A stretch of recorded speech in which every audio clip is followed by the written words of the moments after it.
3 मई 2026। करोड़ों माँ बाप उस दिन अपने बच्चों को एग्जाम सेंटर छोड़ने गए, आंखों में उम्मीद लेकर।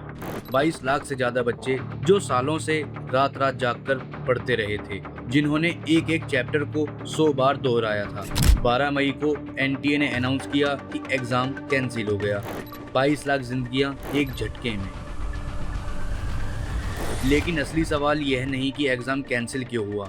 असली सवाल ये है, ये कैसे हुआ, कौन था इसके पीछे, और सबसे जरूरी, यह पहली बार नहीं था। नीट यानी national eligibility cum entrance test, यह वो एकमात्र एग्जाम है जो तय करता है कि भारत में कौन डॉक्टर बनेगा और कौन नहीं। एमबीबीएस और बीडीएस में एडमिशन का पूरा रास्ता इसी एक पेपर से होकर जाता है। हर साल 20 से 22 लाख बच्चे इस एग्जाम को देते हैं। इनमें से ज़्यादातर ऐसे घरों से आते हैं जहां माँ बाप ने सालों की कमाई कोचिंग फीस में लगाई है, जहां बच्चे 2-3 साल ड्रॉप लेकर सिर्फ इसी एक एग्ज़ाम की तैयारी करते हैं।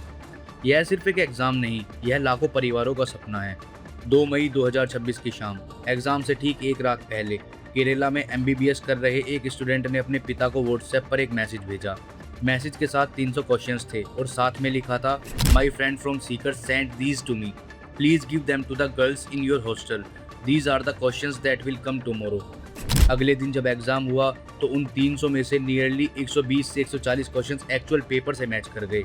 केमिस्ट्री सेक्शन में खास तौर पर बहुत ज़्यादा सवाल एग्जैक्ट मैच थे। लेकिन यह लीक अचानक नहीं हुई थी। इन्वेस्टिगेटर्स को पता चला कि एक डॉक्यूमेंट जिसमें 410 क्वेश्चन थे, वो व्हाट्सएप ग्रुप पर एग्जाम से पहले सर्कुलेट हो रहा था। राजस्थान के सीकर, झुंझुनू, नागौर और देहरादून से करीब 15 लोगों को उठाया गया।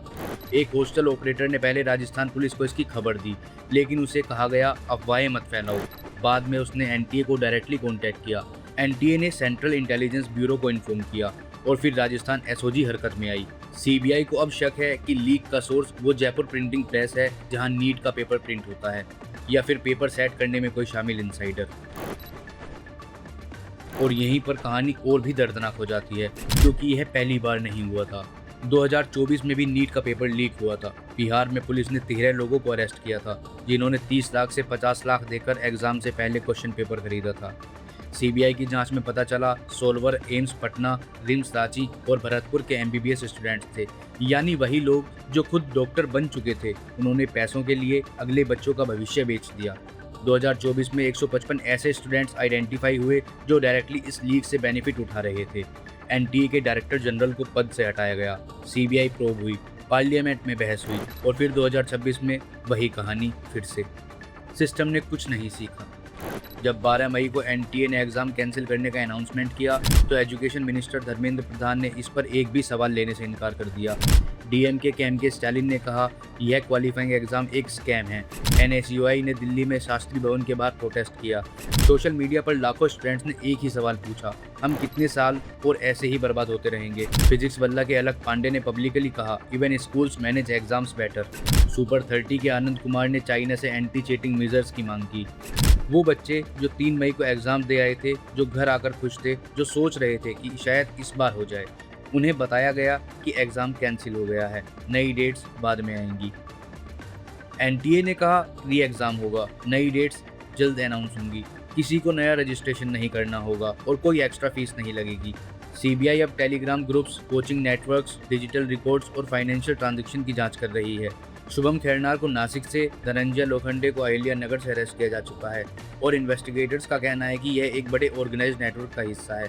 लेकिन एक बड़ा सवाल जो हर बार अनआंसर्ड रह जाता है, सीबीआई प्रोब 2024 में भी हुई, अरेस्टिंग भी हुई, डायरेक्टर जनरल भी हटाए गए, फिर भी 2026 में वही हुआ। तो क्या सिर्फ अरेस्ट काफ़ी है या सिस्टम को जड़ से बदलने की ज़रूरत है?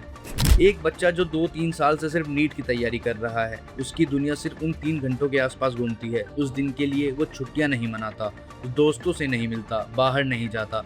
और जब कोई 50 लाख देकर उस पेपर को एक रात पहले खरीद लेता है तो वो सिर्फ एक एग्जाम नहीं चुराता, वो उस बच्चे के सालों की मेहनत चुराता है, उस माँ बाप की रातों की नींद चुराता है, उस बाप की उम्मीद चुराता है। यह सिर्फ एक पेपर लीक नहीं है, यह एक पूरी जनरेशन के साथ धोखा है। अगर आपको लगता है कि यह बात ज़्यादा लोगों तक पहुंचनी चाहिए तो इस वीडियो को शेयर करें, लाइक करें और चैनल को सब्सक्राइब करें, क्योंकि ऐसी हर ज़रूरी कहानी हम यहाँ लाते रहेंगे।